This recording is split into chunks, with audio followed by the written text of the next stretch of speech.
So tonight, I want to focus on Hollywood narrative films, by which I mean fictional films, often called narrative films, about the environment, okay? So I'm not going to discuss documentary films that you've all heard of, like The Cove, An Inconvenient Truth, Cowspiracy, Planet Earth, or Winged Migration, those types of, they are wonderful films, but I'm not going to discuss those tonight. I'm going to discuss fictional narrative films like Avatar, Happy Feet, Bambi, Free Willy, Finding Nemo. These are narrative Hollywood films that have an environmental message. These types of films can reach extremely large audiences, and this includes people who are not usually exposed to environmental messaging. So tonight I'm going to reveal my top 5 picks for the best environmental narrative films from Hollywood.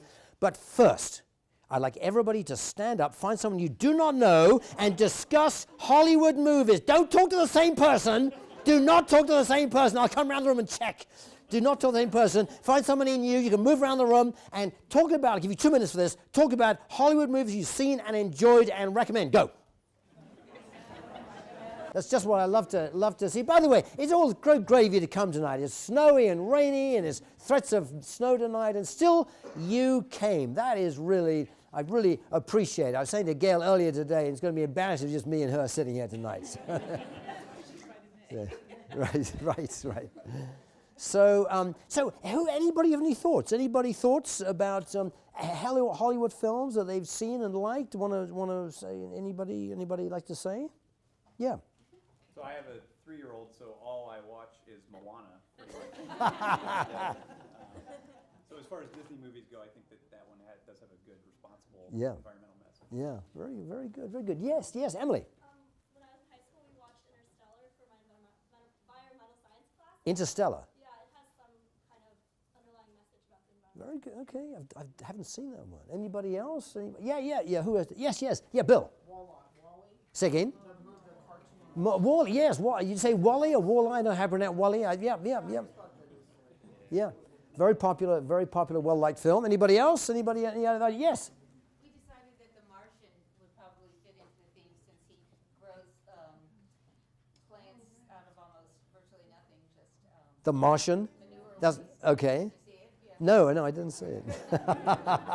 I'm trying to appear knowledgeable here. So I'll nod as if I understand it. Very good. Anybody else? Anybody else? Nobody goes to them. Yes, Larry. How about Lion King? Okay, yes, Lion King. Very good. That's a good one. Okay, so as I say, I'm going to focus on fictional films, and these films have a huge potential for impact, as all of you know. Plot, character, story, conflict, imagery, resolution, all these things are as important in those films as they are, of course, in documentaries. And narrative films can be purpose-written for maximum emotional impact for an audience. So here I'm now going to show you a compilation of clips and trailers from from Hollywood narrative films. We tree spirits nurture the harmony of all living things, but our closest friends were humans. Then, as sometimes happens, the balance of nature shifted, and the humans fled in fear, never to return. Most think they didn't survive. New orders, boys. You're going to Fern Gully, and I want you there by morning. Look out! You shrank me? I'm Zach. I'm Krista. This weird creature is a human.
Wow.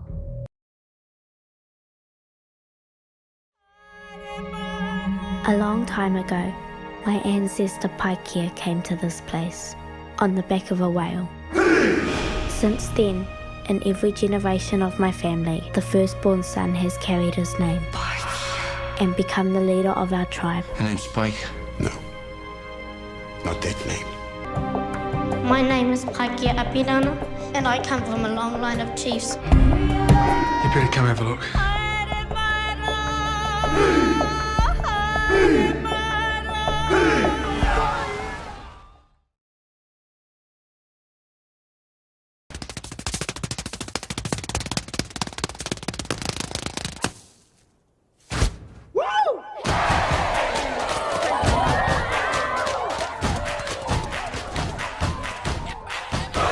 Behold, Noah, look! This was an omen from the start, and now we have this uprising! Stop! Stop! It is this kind of backsliding that has brought the scarcity upon us! You! Begone!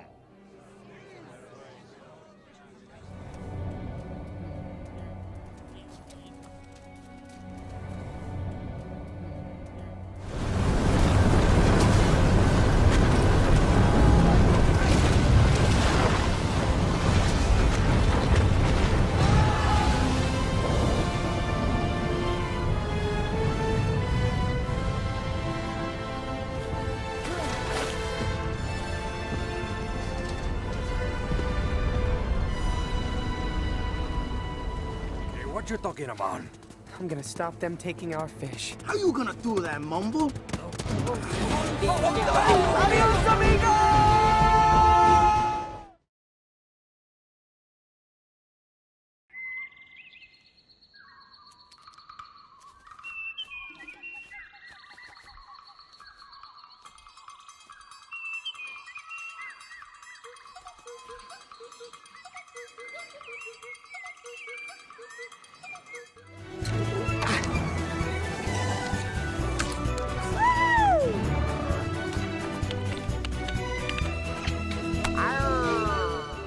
The last male of his kind. I have a kind? The only other blue macaw is in Rio de Janeiro. Brazil? Wait, what are you doing? Getting out of here. Why? This cage is awesome. Oh, this is great. I'm chained to the only bird in the world who can't fly. Is there anything else I need to know? Yes, I can fly, I pick my beak, and once in a while I pee in the bird bath. Ew.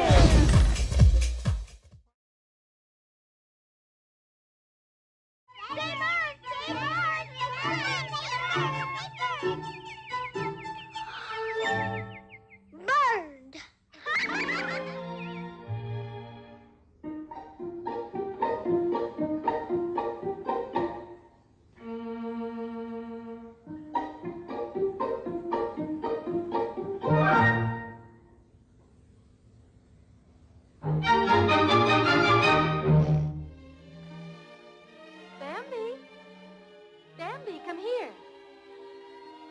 Look. New spring grass.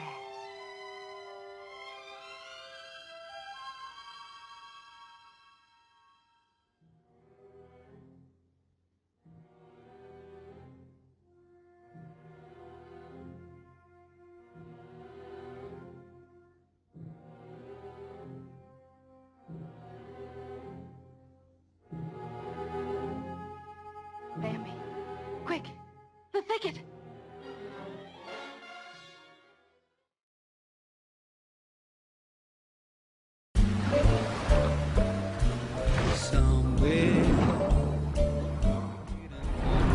Whoa, hold on, wait to cross. Anybody see my son? Your son Chico? No, it's Nemo. We're looking for Nemo. Name's Crush. I gotta find my son Nemo. Grab shell, dude. Let's ask for directions. No. What is it with men and asking for directions? Yeah, I saw him, but I'm not telling you where he went. All right, I'll talk. Still, we're gonna help him escape. Nemo, don't give up. Your dad's been fighting the entire ocean looking for you. I'm coming, Nemo. I never knew my father.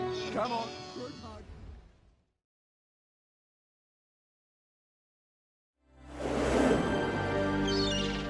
Imagine if the world you lived in, the space you breathed in, and the freedom you played in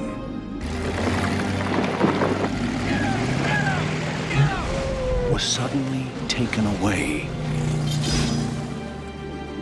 Imagine if the only person who knew how you felt was a boy who felt it too. You really like him, huh? Yeah. Gotcha. In a world where beauty is held captive, You miss your family? it takes a special friend Willie doesn't have a problem with me. Yeah. We appreciate each other. Looks like Willie's got himself a soulmate. to set you free. What's the matter? Whale's still not performing. We're getting deeper into this. He was too big and too old to be caught in the first place. Hey, the whale's worth more dead than alive. They tried to kill him. Let's free Willie. He's got a family out there. I heard him. The most unexpected friendship of the year. I gotta look out for Willie, and I gotta do what's best for him. Understand? If we don't get Willie into water soon, he's gonna die. Nobody steals a whale. We gotta hurry. He's not doing so good. Don't let that whale get away! Go, Willie, go!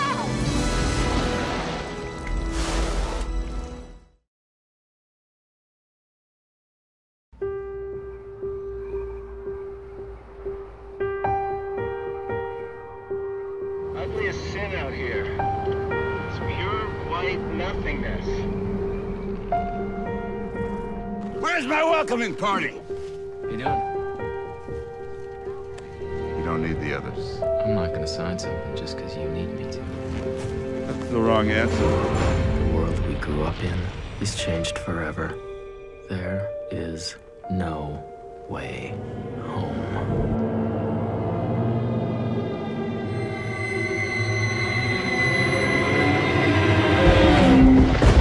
What's happening? What do you say about it, Hoff? It's coming out from the ground. Ghosts. I'm telling you, there's something out there that's trying to drive us out of here. Listen. You see it? You see it? I need evidence. There's a corpse outside. That's evidence of something. Hey, I'm in charge here. Pat it, I'm out of here. People need to know. Isn't that your job? It's like a force fighting back.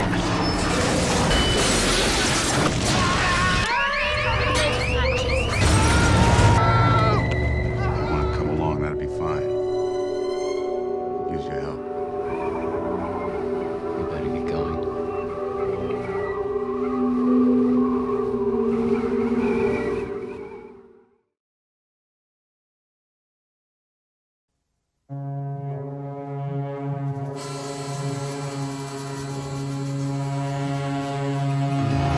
The future.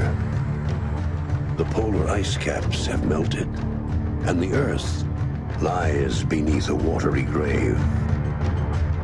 Those who survived have adapted to a new world. What did you see out there in your 15 lunars? Such as? An end? An end to all this water? You're asking the wrong person. Pure dirt. So what's the word? We trading or not? And the human dream is the search for a mythical place called dry land. It doesn't exist! How can you be sure? Because I sailed farther than most have dreamed. I've never seen it. This place, this whole way of living, it's ending. Straight line leading directly to dry land. Dry land is not just our destination, but it is our destiny! Those films included Fern Gully, Wall-E, the one that Bill mentioned, Whale Rider, Happy Feet, you'll recognize that, Rio, Bambi, you recognize that I expect, Finding Nemo, Free Willy, The Last Winter, and the last one was Kevin Costner in Waterworld. So my top 5 are none of those. My top 5 are none of those. What did make my list of top environmental Hollywood narrative films? Let's start with my 5th choice.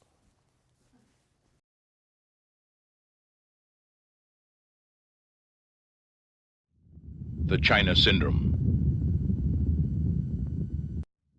It's about people who lie, and people faced with the agony of telling the truth. Right. People like Kimberly Wells, a television reporter, Richard Adams, a cameraman, Jack Goodell, an engineer who knows too much to tell the truth. In anything that man ever does, there's some element of risk, right? Well, that's why we have what we call defense in depth. And cares too much to lie. No accident. It will start with a tremor in a nuclear power plant. Where it will end will depend on 3 people. I would say you're probably lucky to be alive. Same for the rest of Southern California. There was a vibration. Well, that accident is the right word. Accident is the right word. The China Syndrome. Today, only a handful of people know what it really means. And they're scared. Everybody keep your station. Put your hands up if you've heard of it, have ever seen it. Okay, some, yeah, very old, because quite a lot of you. Okay, China Syndrome, because there's a meltdown, it would drill through, the Earth to China. That's where the name came from. It starred, as you saw, Jane Fonda, Michael Douglas, and Jack Lemmon. It's about nuclear power in California. Released in 1979, it pits 2 journalists, as you saw, and a scientist, against an organization trying to cover up a likely nuclear meltdown. With lies and corruption. The owners of the power plant want to protect their billion-dollar investment and are willing to resort to criminal tactics in order to achieve that goal. Now, amazingly, most of you will know this, 12 days after this film was released, we had the 3 Mile Island accident. Remember that? The partial meltdown of a nuclear reactor in Pennsylvania. Now, in real life, Jane Fonda is an ardent opponent of nuclear power. She was delighted by the commercial success of the China Syndrome, and she used it to crusade against nuclear energy. The film galvanized the anti-nuclear movement in the U.S. Now, I put the China Syndrome on my list because it deals with an issue that we as citizens don't discuss enough. That is the risks of nuclear power, particularly what to do with the spent fuel rods. This film is also an amazing example of life imitating Earth and the power that media has to capitalize on a national event. Any questions? I'm going to pause throughout my presentation here. I'm going to pause to let you ask questions, make comments, disagree with me, anything, or a suggestion. Oh, good. We got. Hang on, Bill. That's good. Anybody else? Put your hand. Yeah, very okay. Excellent. Bill first. I just think it's very interesting how, since that movie came out, the way that you do a trailer for a movie has changed. Yeah. Yeah. Yeah. Yeah. A lot has changed since 1979. That's right. That is so true. And talking about things changing, oh my gosh. I mean, the universe was what? Created 15 billion years ago. Earth created 4.5 billion years ago. I'm 70, I was born 70 years ago. And over that, and man has been around for 150,000 years. Okay, but in the life of my lifetime, that little smidgen of time, geological time midgen, the population has gone during my lifetime of 2 to 3 billion up to over 7 billion. So talking about change, it's amazing. Okay, who else has a point, observation? Anybody? Yeah. Oh no, hang on one second. You had a question. Then I'll come to Samantha. Oh yeah, it was I guess a comment / observation. Please. I don't know anything about energy really, but I think it's interesting to bring it up because I think in the United States, a lot of our energy comes from dirty sources, yeah. Coal, gas, or whatever. Yeah. A lot of people bring up nuclear as an alternative. Right. So I just think right. It has that. But yeah. No, I mean, good environmentalists, some of them, I'm not one of them, but good environmentalists some of them advocate nuclear power because it doesn't produce carbon. And so I think there's an argument there. I don't agree with it. Jane Fonda doesn't agree with it, but it's an argument to be made, and I think a civilized debate could be had over that issue of is there such a thing as safe nuclear power. Very good. Anybody else? Yes, Samantha, sorry. I completely agree with that, and I think it's really interesting to take such a complex discussion kind of out of the dark. It's something that fuels people's lives.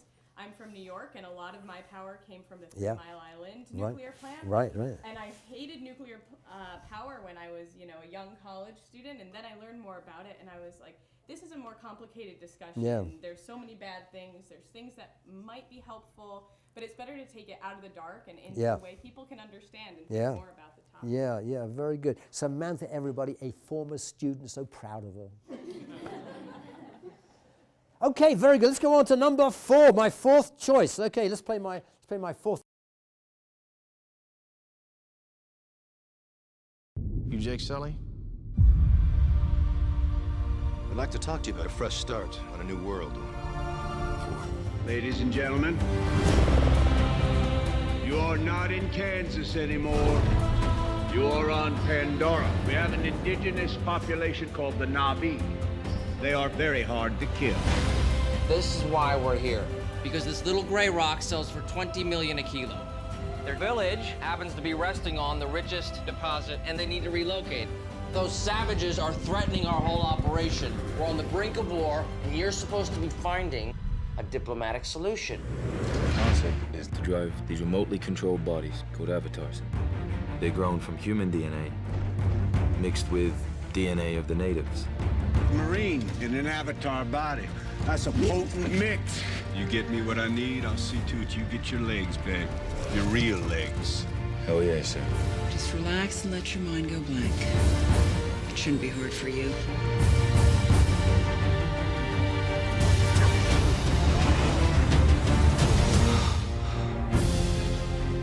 You should not be here. Go back. All this is your fault. I need your help.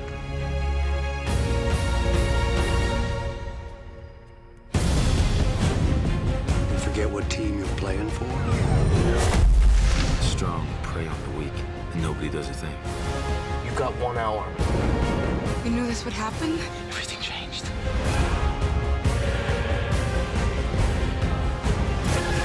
They've sent us a message that they can take whatever they want.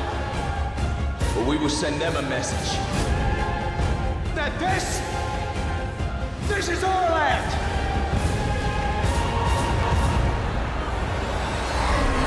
Okay, so my 4th choice was Avatar. In Avatar, as you all know, because you all saw it, the indigenous Na'vi people of the planet Pandora work hand in hand with nature to fight back against greedy and resource-hungry humans who want to strip Pandora of its rare minerals. The story draws a parallel, of course, to the white European invasion of the Americas, the resulting environmental destruction, and the systematic decimation inflicted upon the indigenous people living there. James Cameron, as all of you know, I expect, is a dedicated environmentalist. He believes we mistreat the natural world and that we have a malignant and rapacious sense of entitlement. In one interview, he characterized the problem this way, quote, "We're here, we're big, we've got the guns, we've got the technology, we've got the brains, we therefore are entitled to every damn thing on the planet," end quote. I put Avatar on my list because it is a powerful plea that we get smarter and live more in harmony with nature and with each other. Questions? Comments? Questions? Comments? Yes. So, Samantha's boyfriend. Samantha's boyfriend. Siegfried. Siegfried, a name of my own. So, I think the most interesting line from that trailer and the theme of the whole film for me is "You can make a difference." Mm-hmm. And I work at a staffing firm, so people's life and career choices are very top of mind for me. Mm-hmm. So his choice to join the Marines and that phrase, that phraseology is something I see pitched a lot in marketing towards people joining new companies and things like that. And to really kind of think about the difference that an individual can make and what you're actually doing when you join any organization, whether it's the Marines or what have you. Yeah. There's a real question of, working as hard as you can and passing every test you can pass, but what direction is the whole organization working in? Very good. And I think changing from that is really, at some point it becomes a form of treachery, which is the ultimate decision he has to make. Yeah, very good. Very lovely, lovely comment. Yeah, yes. This is Adam, everybody, who's here with his mum and dad. Is that embarrassing? Go ahead.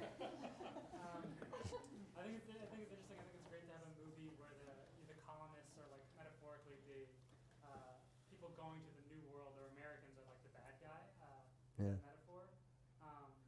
But it's also, I think, problematic to sort of see the indigenous peoples as very animalistic and seeing that like their only hope is one very heroic white man. So it's overall, I think they chose the right bad guy, but maybe they could do some work where the heroes are. Yeah, very good, very interesting point. Who else has anybody else have a comment? Not just on this one, anything. I mean, I'll pause periodically for anybody to make any comment they want. Yes? Are we learning? We have the Chinese moving into Africa, all for the greater good of development while oppressing the indigenous people, or even in the small scale in the U.S. where we've decided that bear's ears is much more valuable for its extraction than the people who claim it as theirs. Yeah. This is Greg Lawler, everybody. Used to work in the Interior Department in a high position before something happened in 2016 and he left. Thank you, Greg. Anybody else before we go on? Anybody else? Anybody else want any comments from anybody? Yes. So I remember watching this movie in the theater and thinking, wow, this is really similar plot to Pocahontas, and I know that other people have drawn parallels with Ferngully, which we saw before. Right. I think it's very interesting how the same kind of narrative gets repackaged and explained to newer audiences. Yes. Thank you. Good point. All right, let's go on to number 3. I think you better come with me. But why? There's nothing more to say. Will you get my car, please? Okay, go home. But in case you're interested, your husband was murdered. Gentlemen, today you can walk out that door, turn right, hop a streetcar, and within 25 minutes end up smack in the Pacific Ocean. Do you remember the last time you saw Mulray? At my age, you tend to forget. We live next door to the ocean, but we also live on the edge of a desert. Los Angeles is a desert community. Hollis Mulray made this city, and he made me a fortune. And without water, the dust will rise up and cover us as though we never existed. Now the Alto Vallejo can save us from this.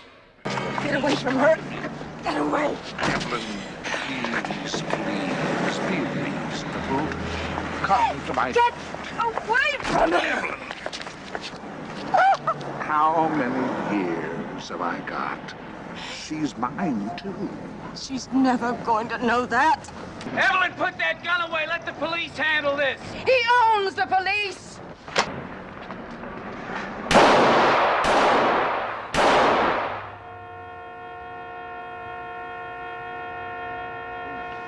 Gonna be a lot of irate citizens when they find out that they're paying for water that they're not gonna get. Oh, that's all taken care of.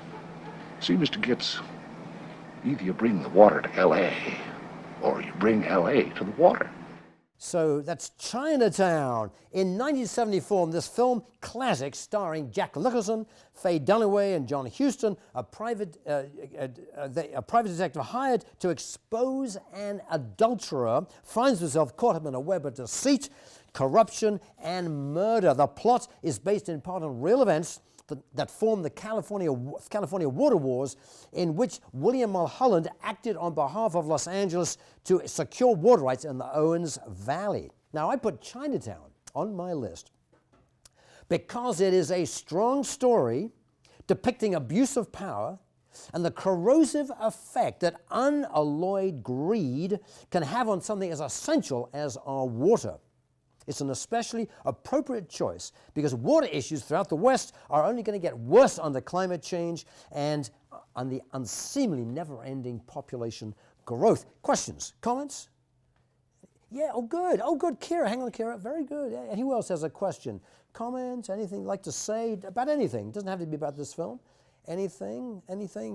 Okay, keep thinking of questions. All right, Kira.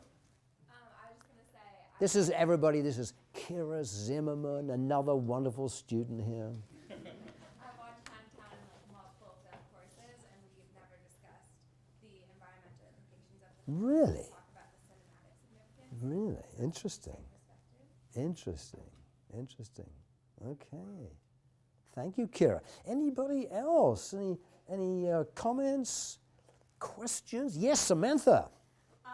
Something I'm thinking of is how often the resources that many people depend on for just a healthy, normal life are decided in these kind of very personal moments between powerful people. Yeah. And I've never seen Chinatown before, but I'm interested to hear because I didn't see that connection to California water rights from the trailer. So it's interesting to think that all of that wrapped into California water rights, and now we're watching that play out kind of on the national stage. So really interesting. Yeah, yeah, very good. Yes, hi, yeah. Is that the film where the famous scene where Faye Dunaway is being slapped and she says, my sister, my daughter, my sister, my daughter. So clearly, and we just saw really, this has nothing to do with environmental films necessarily, but real violence towards women, and starting with abuse of her by her father. Yeah. Sexual abuse. Yeah, yeah, yeah.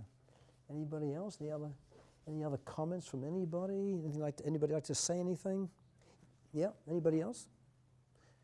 Okay, very good, very good. All righty. So let's go to number 2, my second choice.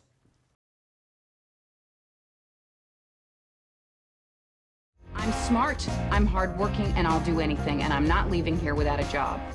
Don't make me beg. Why are there medical records and blood samples in real estate files? Would you mind if I investigate this a little further? What makes you think you can just walk in there and find what we need? Hexavalent chromium can be very harmful. So, it kills people. Oh, yeah. You're a lawyer? Hell no. I hate lawyers, I just work for them. For the first time in my life, I got people respecting me. Please, don't ask me to give it up. You're emotional, you're erratic, you make this personal, and it isn't. That is my work, my sweat, my time away from my kids. If that's unpersonal, I don't know what is. We're gonna get them, Aaron, aren't we? They're all signed, every single one. How did you do this? Anything these people have ever dreamed of. These people don't dream about being rich. They dream about being able to watch their kids swim in a pool without worrying that they'll have to have a hysterectomy at the age of 20. By the way, we had that water brought in special for you folks.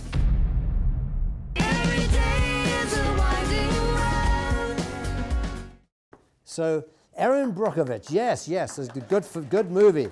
Played by Julia Roberts, as you all saw, is a woman in a tight spot. Following a car accident in which she's not at fault, she pleads with her attorneys, you saw there, to hire her at his law firm. Erin stumbles upon some medical records placed in some real estate files and goes on to discover a cover-up involving a contaminated water in a local community that's causing devastating illnesses among residents.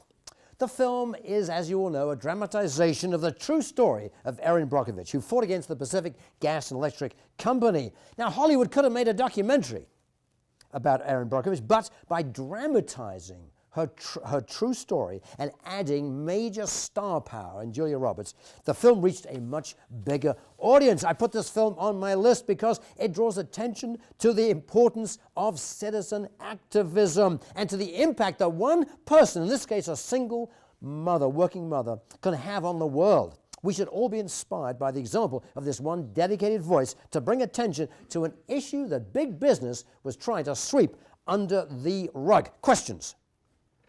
Comments? Good. Hang on. Questions? Comments? Who else has a question? Oh, wonderful! Wonderful. Comments? Questions? Anybody else? Yes! Excellent. Okay, this is a good class. All right. Very good. And now, who was the first one? You, yeah.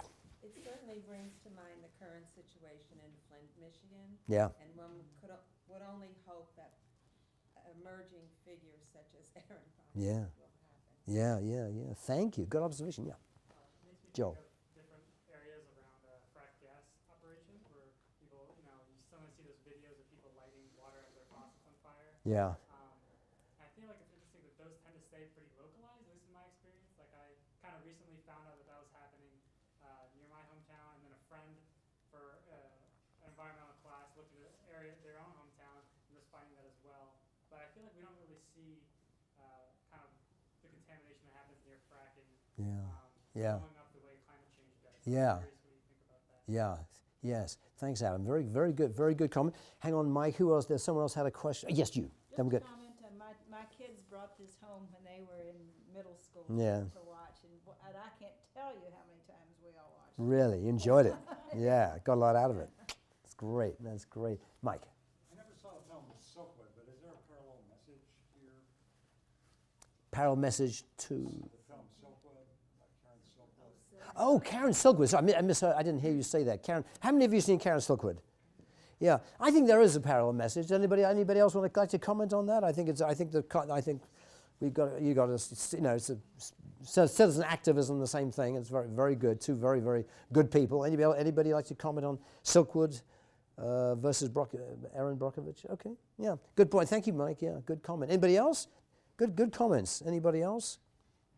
Okay, so let's go now to my number one choice.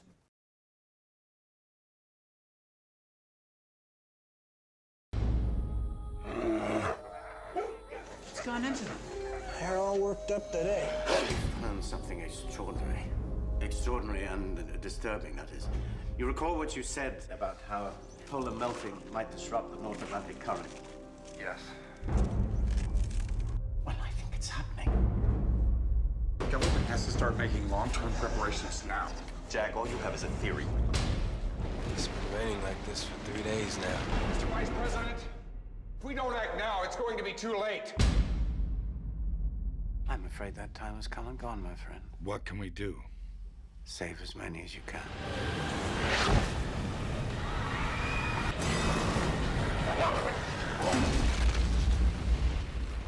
The 2004 movie, how many of you saw it? Put your hands up if you saw it.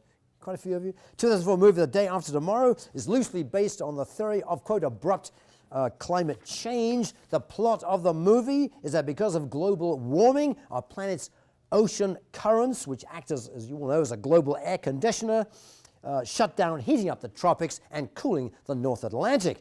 After climatologist Jack Hall, played by Dennis Quaid, as you saw, is largely ignored by UN officials when presenting his environmental concerns, his research proves true when an enormous superstorm develops, setting off catastrophic natural disasters throughout the world, plunging the planet into a new ice age. Jack Hall must make a daring trek from Washington, D.C. to New York City to rescue his son trapped in the crosshairs of this tempest.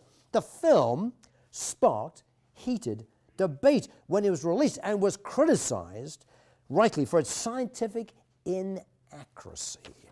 But an even bigger issue with the film was its apocalyptic and dystopian tone, which offered little hope for the future.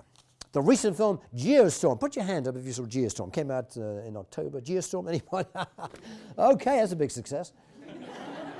The recent film Geostorm was similar. You know, the viewers don't know what to do with when presented with massive and fiery catastrophes. Scary disaster movies full of gloom and doom only seem to numb people and make them politically comatose and catatonic. Nevertheless, I put The Day After Tomorrow on my list because it makes a very bold attempt to bring attention to climate change, something which Hollywood movies must do more of. I also chose it to pose a question to all of you, which is, do you think scientific accuracy in these films is important? I do. And is it okay to sensationalize an issue as daunting and dangerous as climate change? Questions? Comments? Yes? One I have is, like, I think that's how you have to do things, like, when you think about, like, the show Mr. Robot, it's, like, it's very dramatized, and otherwise people would just watch someone sit on the computer all day. Same with Law and Order. It's a lot of it's paperwork, but so if that's all we were seeing, we wouldn't watch it. That's right. That's basically with anything. I think it Yeah. has to be dramatized. Yeah, it has to be entertaining. Otherwise, no one's going to watch it. And it's a problem. It gets into an awkward situation because you want to make it entertaining, but you also want to be accurate. And sometimes those two things, there's a tension between them. So problemo. Yeah. Who else has a question or comment? Yes. Stacy Hill. I think the scientific accuracy in it is probably compelling enough. I mean, films like Interstellar, that was what they were kind of regarded for, was that they worked with physicists and people to get probably the most accurate representation of a black hole ever, that they used the models from it. Wow. So they, I think there's enough there that people could be entertained Yeah. from it. Yeah. Yeah. So reality is there a way to make reality?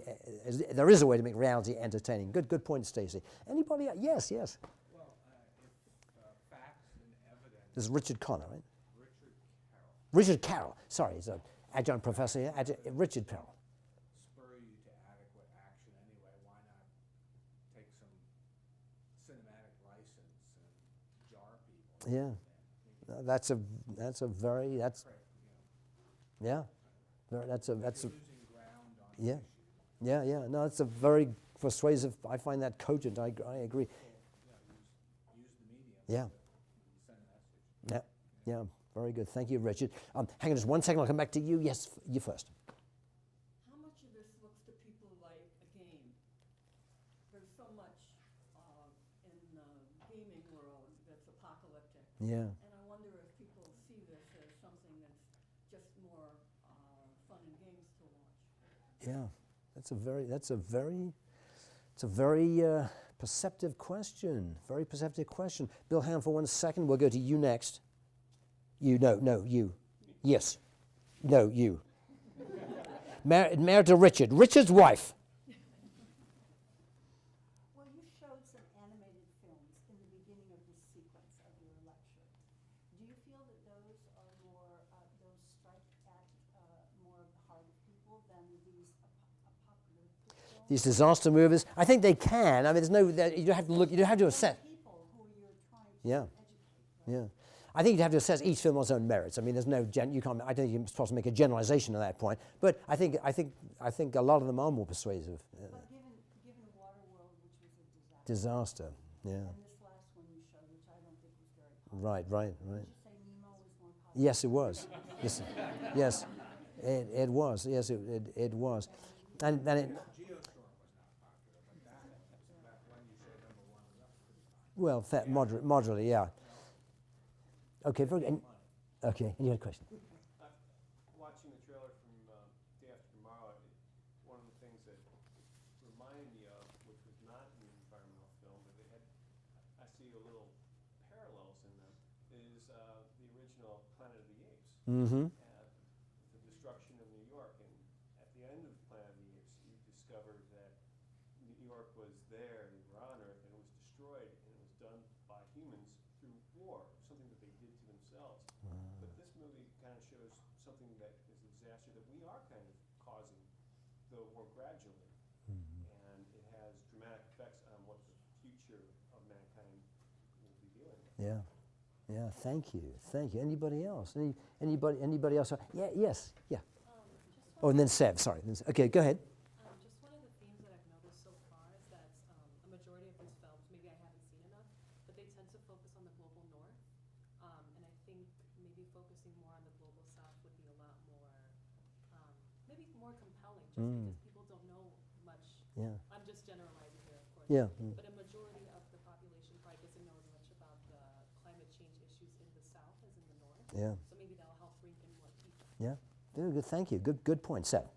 I use the term Hollywood sensationalism, and that trailer certainly reflects that. And I just wonder the extent to which movies like that kind of feed the narrative of the climate change deniers and the conspiracy theorists who are kind of counter to the movement. Yeah. That's that's a red light. That's a flashing red light. That's a good point. Good point. Anybody else?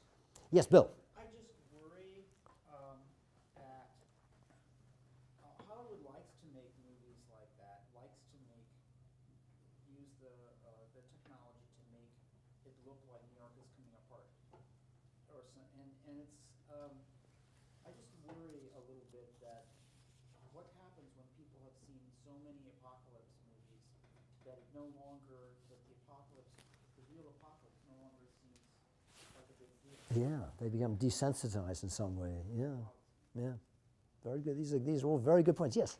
So I'm wondering if one of the keys would be to find more true stories that would make really good dramatization. That takes out some of the desensitization. I think that is a very good suggestion. I think that's a very good suggestion, and you can be quite sure that Hollywood is constantly scouring the newspapers for those true stories. Very good. So let me just finish up. None of my top 5 films, as good as they are good enough None of them.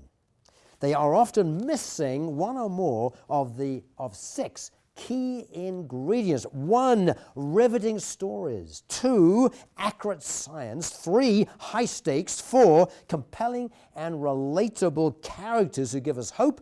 5, campaigns driven by well-funded nonprofits. And 6th, and most important, social impact. Film company Participant Media. Put your hands up if you've heard of Participant Media. A few of you. Film company Participant Media has been a leader in focusing on narrative films that inspire and compel social change. Their most recent film is The Post, a film that Gail and I really enjoyed about the Pentagon Papers.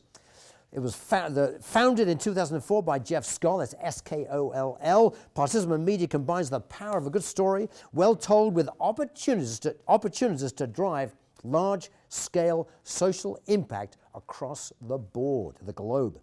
We must emulate Participant Media's example. Of all the weapons we have at our disposal, feature films have the potential to move people's hearts and change their behavior and reach incredibly large, broad audiences. Questions, the last chance, this is the last time I'm going to pause for questions. After this, I'm going to finish, and then we'll move on to the e-comedy video. So the questions, okay, good. Emily, and then you. Anybody, who else has a question? Hands up, please. Okay, keep thinking of it. Okay, very good, Mike. All right, Emily first. Emily Hall, everybody, the daughter of one of our highly esteemed professors here, Professor Jane Hall. Hi, Emily. When you brought up Participant Media, I also thought about how none of these narrative films have a call to action, which is something that's very important for documentary films. And it's hard to put that in a narrative film. It's hard to do it, but we need to find a way to do that. So yeah, I definitely think narrative films need to work together with organizations and start creating ideas for change. Very good, Emily. And these films, these Hollywood films, often have science advisors. Why can't they have conservation advisors? Yeah, very good. Thank you. And who else had a question? Yes. I remember the film Threads. Say again? Threads. Threads. Which was about a post-nuclear world. Okay, I don't know it. Okay. It came on television. Okay. And it seemed to have like a seismic shift of the population and the idea against nuclear at that time. It showed people struggling with the after effects after there had been a silent spring, a nuclear winter, and all they had left was threads. Oh, All they had left was a dying world. Right. And something that's that compelling, because at the time you could almost feel it in society. You could almost feel that everybody changed. Yeah. It was so if we do something futuristic, what happens, I mean, like Soylent Green. So what happens after we trash the world, after, the day after, stuff like that. Yeah. And let people think. Yeah. This is what you're doing. Yeah. When you put all that. Yeah. Yeah. And we certainly are trashing the globe, as you point out. Thank you. Yes, Mike. It seems that most of the films you saw on the clips that you displayed were older, maybe before 2000 primarily. And you go back like 50 years or so, we had problems like Vietnam and stuff. And now the problems are much worse today, but there seems to be less of a social consciousness, because have there been many films in the last, since 2000 or thereabouts, that have a social consciousness, that raise social consciousness? I mean, Yeah. I can't think. I'd have to research, but you're right. I did go back deliberately, but good point, Mike. Good point. That may be that's a. I see the point you're making. Yes, at the back. Yes. That's Bill, isn't it? Hi, Bill. My eyes aren't very good, but I see it's Bill. Yeah. Another contender might be Gorillas in the Mist. Yes. Very, very, very, very good choice. That's a wonderful film, and helped to be made by a friend of mine, Bob Nixon, and so that's a good one. Yeah. Any other comments before we move? Yeah. Not necessarily related to these films, but public service announcements. That when a lot of us were growing up, they had the Indian and the canoe. Yeah. And the tear to Yeah. throwing the garbage out. Yeah. Garbage truck comes and dumps all the Yeah. garbage on the guy. Yeah, we don't often see those PSAs now, do we?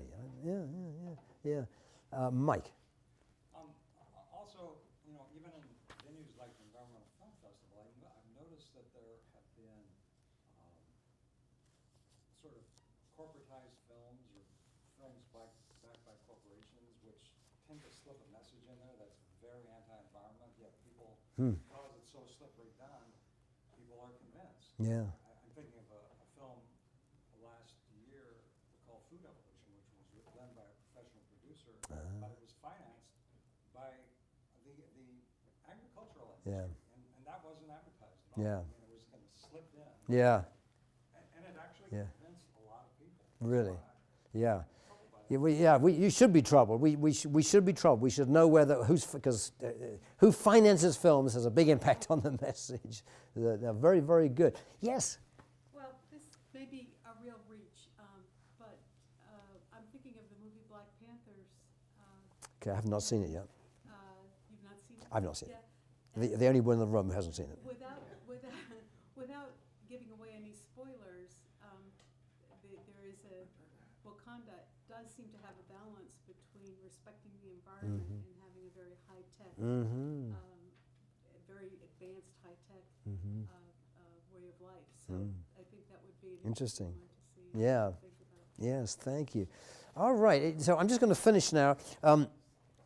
Okay, so I'm going to say something now which may offend. If we have anybody in the audience who is pro-Trump, I apologize. This is just my opinion, but I'm going to say it. With the recklessness of the current administration, it's all the more important that Hollywood be more successful at producing environmental feature films with high social impact and which harness the power of star power, harnesses the star power of blockbuster films to boost conservation. Expertly crafted fictional films are powerful tools to educate and to inspire. When accompanied by a resource-rich outreach campaign whose impact is multiplied by partnerships with like-minded organizations, the right film at the right time can truly make a difference and change the world. Thank you all very much.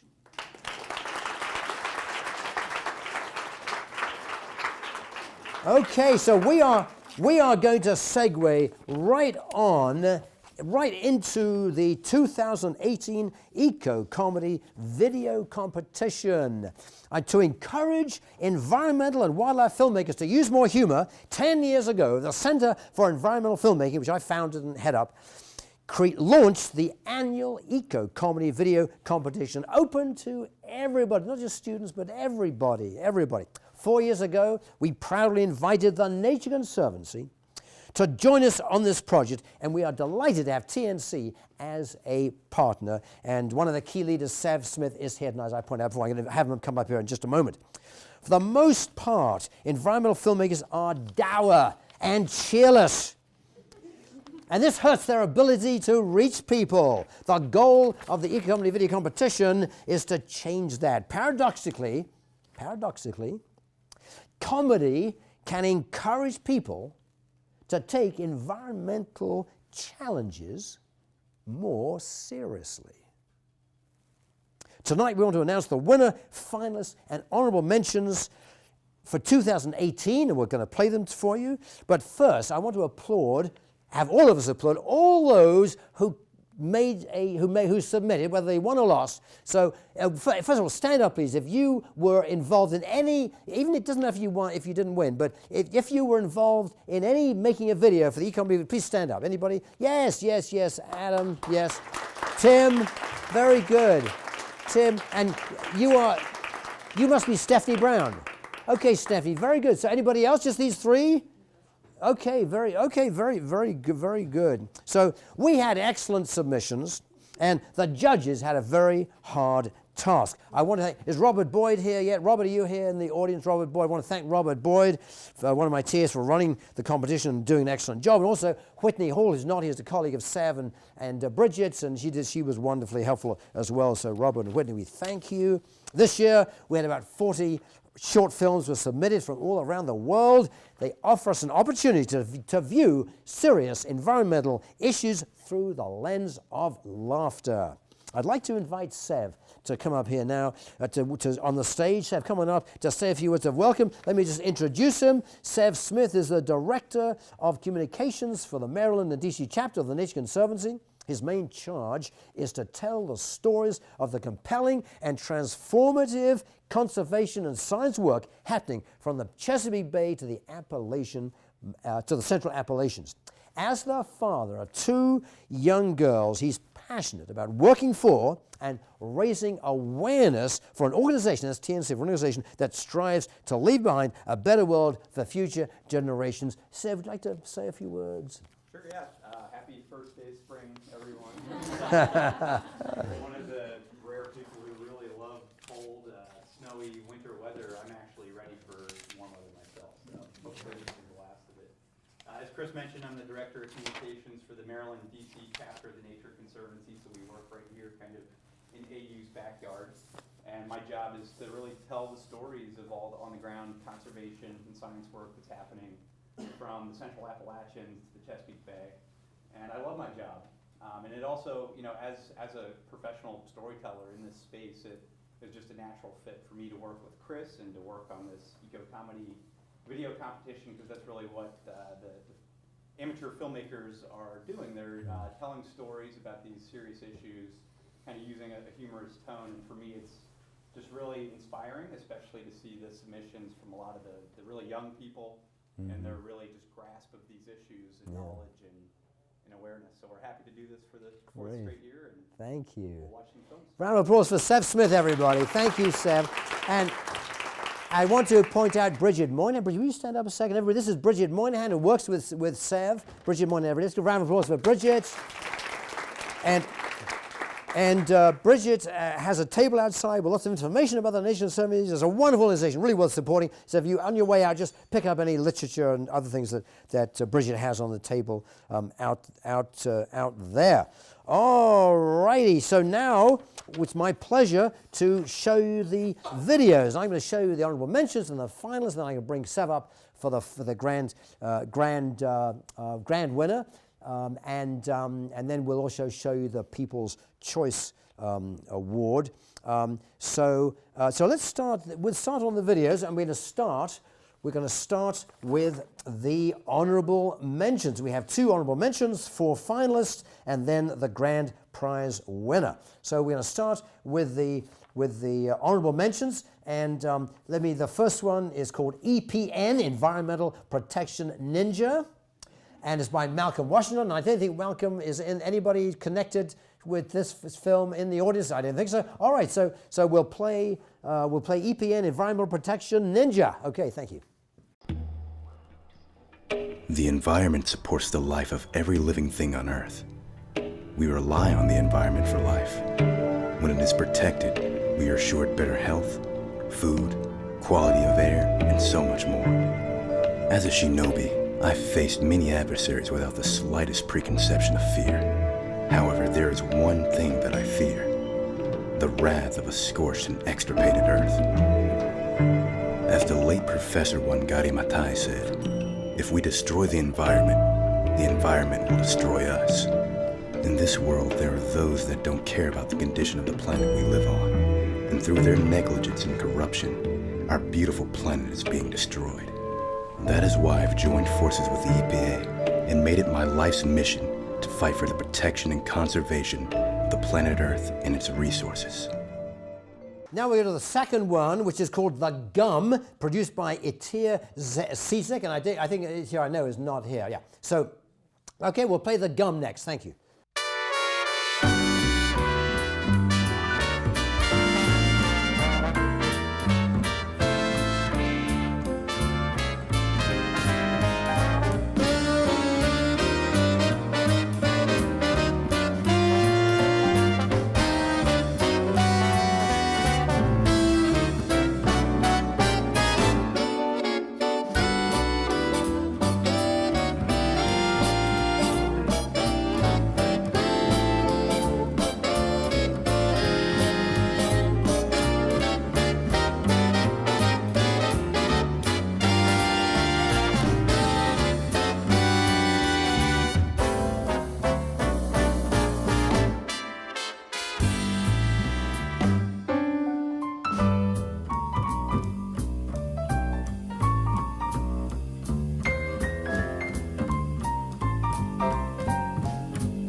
And now we come to the finalists. And the first one we're going to show you is the Green Burger Challenge. Now, this is directed by our very own Adam Joel. Adam, would you stand up? This is Adam here. And his proud mum and dad are in the audience. And he brought some friends, so he'll get, at least somebody will applaud. Is there anybody, Adam, anybody else here? Anybody else needs to be introduced related to your program? Okay, very, very good. All right, so the Green Burger Challenge, directed by Adam Joel. Let's watch it.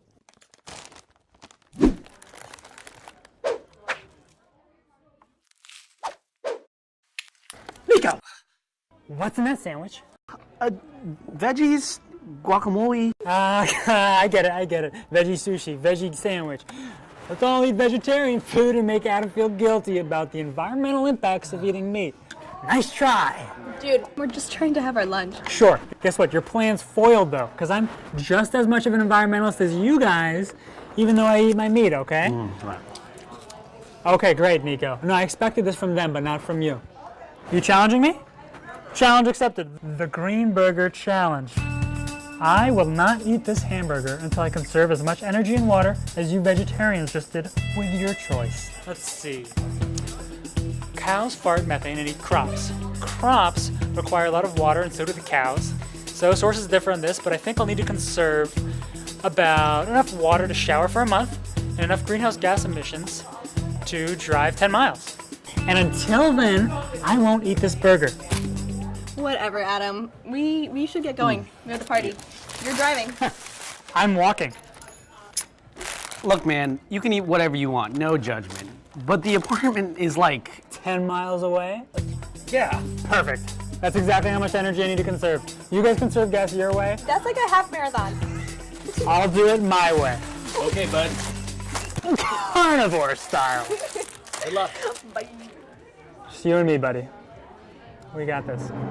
We'll show these wheel junkies how to really conserve greenhouse gas emissions. Onward.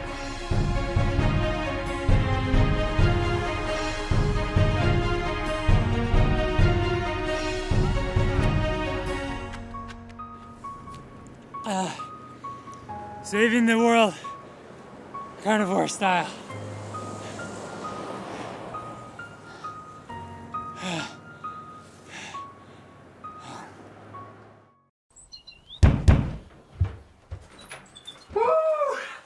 Party time! The party is over. It's 6 a.m. Adam, you look so tired. Please come take a shower. Okay, I'll take a shower. In a month. Okay, we get it. You did the Green Burger Challenge. Now come on, let's eat. Okay.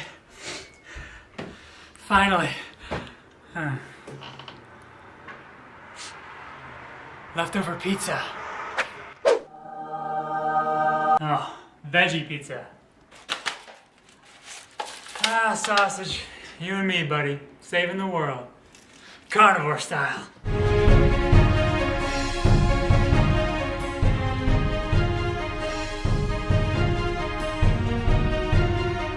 Adam was a finalist. Now we come to the next one, Hark, a real-life horror story, directed by Erica. Erica in the audience? Erica here? Okay, my notes say a real lie, but I think it's a typo. It's life. I presume it's a real-life horror story. But we'll show the next one, Hark. It's called Hark, a real-life horror story, directed by Erica Scher.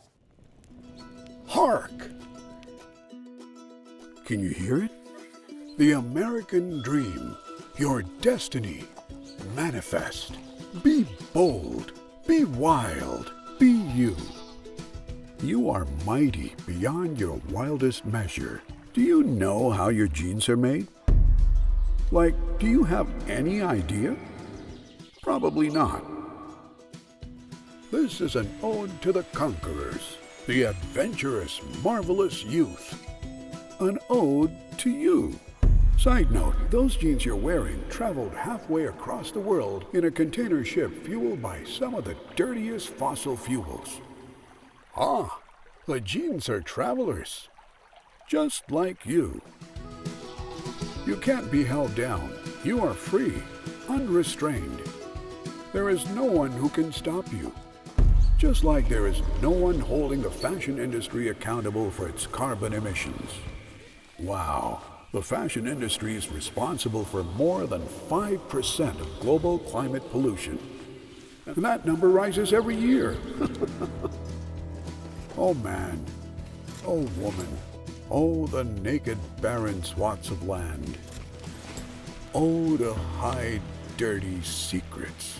These denim companies are hiding up to 90% of their climate pollution by outsourcing production to developing countries. So like when massive companies say their jeans are sustainable or eco-friendly, that's not like actually true. But taking off your pants isn't really going to do anything at all. But what do I know? I'm just a poem. So back to that, I guess. Be bold. Be wild. Be you. Hark. Now we come to Journey to the Future, co-directed by Stephanie Brown and Tim Allen, who are here. Would you both stand up as Stephanie and Tim stand up?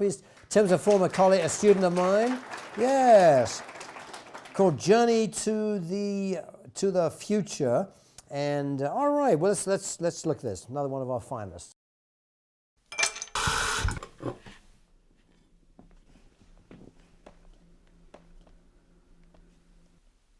Journey to the West. Can you survive the future? Wild West, here I come. You come to a river. What do you want to do? Let's see how deep the river is. The river is 2 inches deep. Oh, I can ford that. You successfully reach the other side of the river. Yes! The sun burns high overhead. It's hot. You're thirsty. Well, good thing I'm near a river. I'll just fill up my water supply. The river has dried up and no longer exists. Oh, well, I can just refill it at the next trade post. So, how am I doing on food? You have 0 pounds of food. Well, looks like it's time You have 100,000 bullets. to go hunting.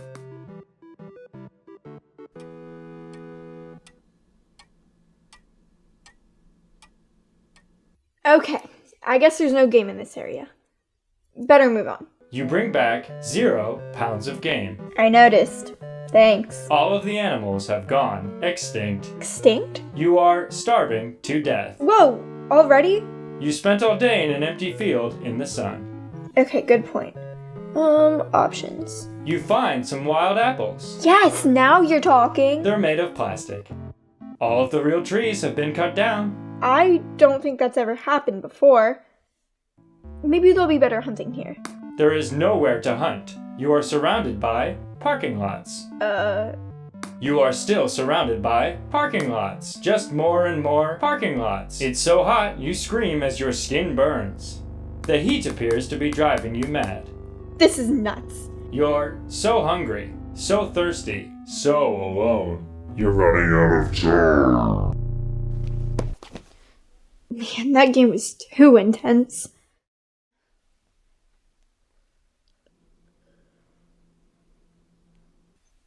What?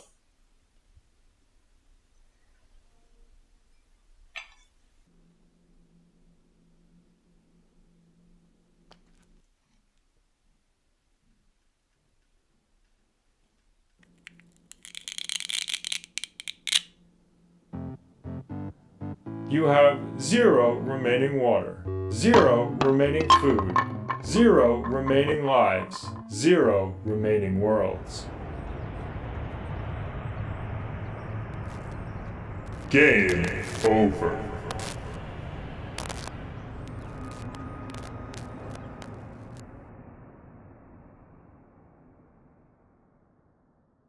Well done, you guys. Very good. Very congratulations to Stephanie and Tim. Now we go to the the fourth finalist. It's called The Profit Paradigm, directed by Nishant Kar. I know Nishant couldn't be here tonight, but we'll watch The Profit Paradigm.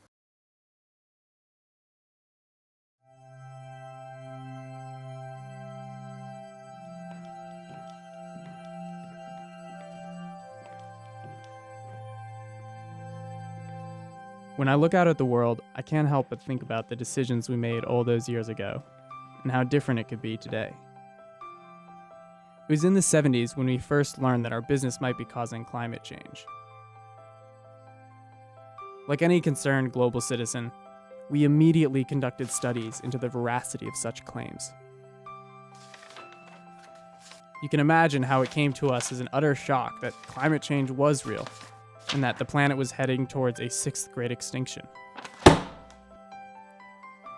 The irrefutable evidence made us ask ourselves some hard questions. For a moment, I even wondered if we should stop doing business. But then we got down to the real questions. Could we hide the evidence? And could climate change increase our profits? We called up our concerned associates. British Petroleum,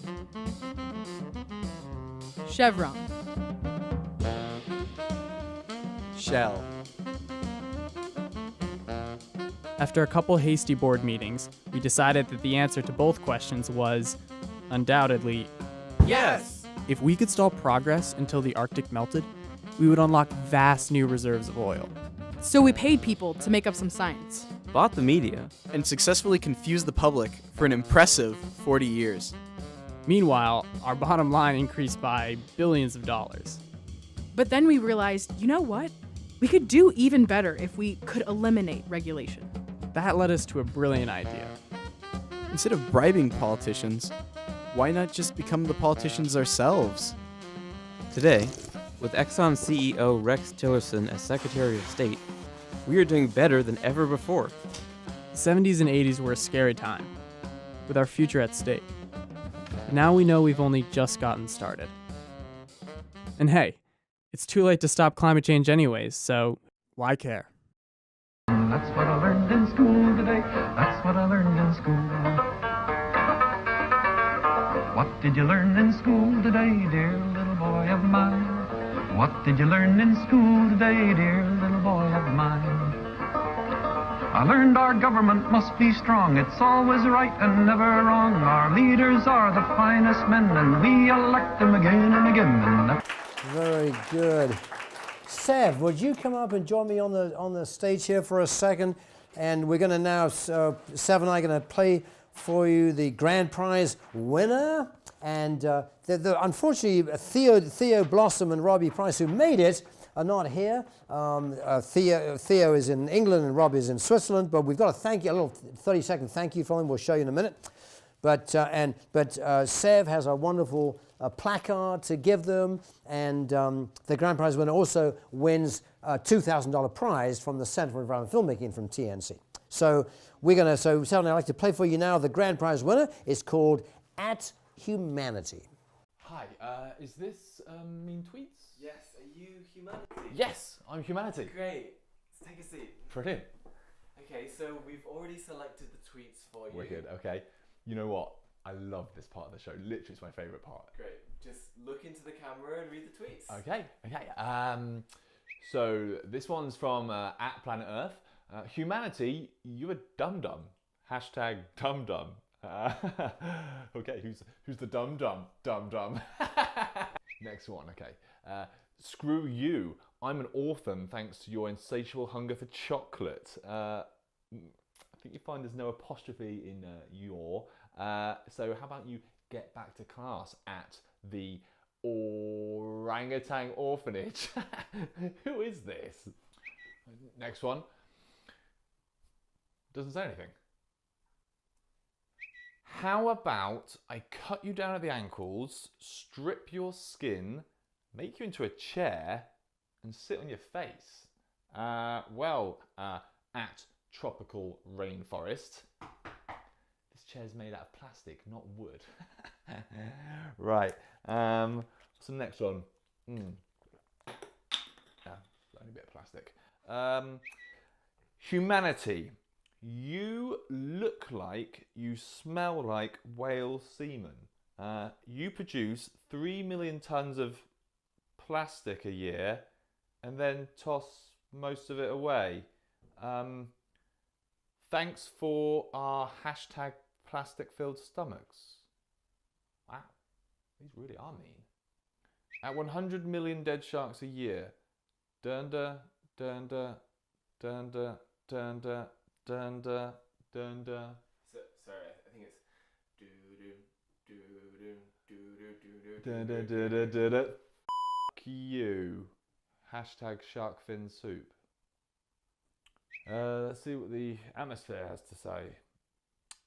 You produce 10 billion tons of CO2 each year, and you could stop, but you're more concerned about building larger and more phallic skyscrapers. Hashtag sigh. Hashtag arrogance.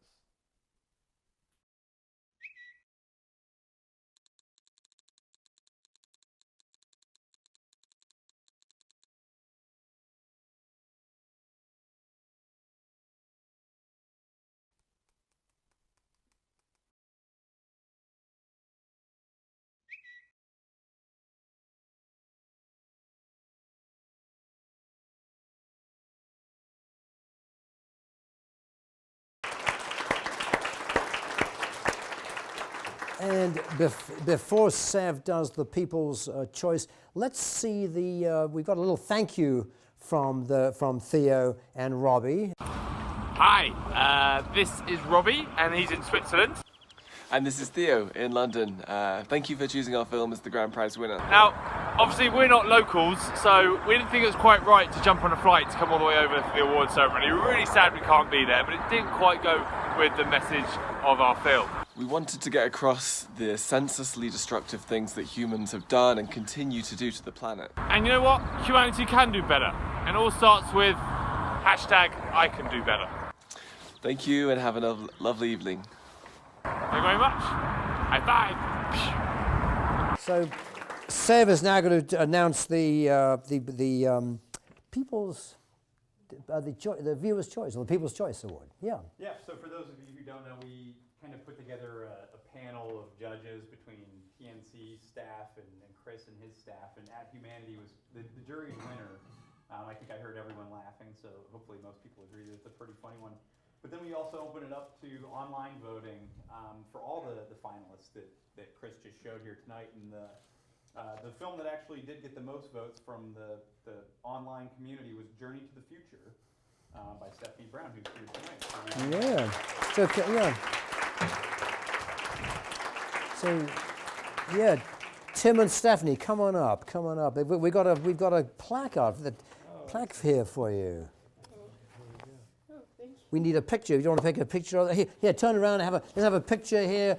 Chris Lipinski can take a picture. Thank you, Chris. Yeah. All right.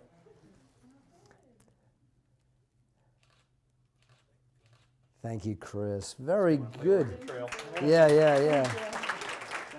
Very good. Well, congratulations to Tim and Stephanie. I want to join Sev in congratulating the winners, the finalists, and honorable mentions, as well as all those who participated. As I said, the winner earns a $2,000 prize from the Center for Environmental Filmmaking in TNC. Okay, the evening is almost over. We've got an event tomorrow night right here, student films. It's a lot of fun, 7 o'clock right here. And then on Thursday night, we've got a program. There's all EFF programs. We've got a program called Okay, I've Seen the Film, Now What? It's about impact filmmaking, lots of footage, wonderful panelists. And Friday, we're showing The Evolution of Organic, a film, and we'll have some panelists after that talking about it. So 3 wonderful. So do come back if you can. I want to thank DCEFF, the festival, and please, as I said before, please give me your business card. If I don't know you, please give me your business card on the way out tonight. I want to end with the Wolf Credo. The Wolf Credo by Del Gertz. It goes like this. Respect the elders. Teach the young. Cooperate with the pack. Play when you can. Hunt when you must. Rest in between. Share your affections. Voice your feelings. Leave your mark. Thank you for coming, and have a great evening. Good night.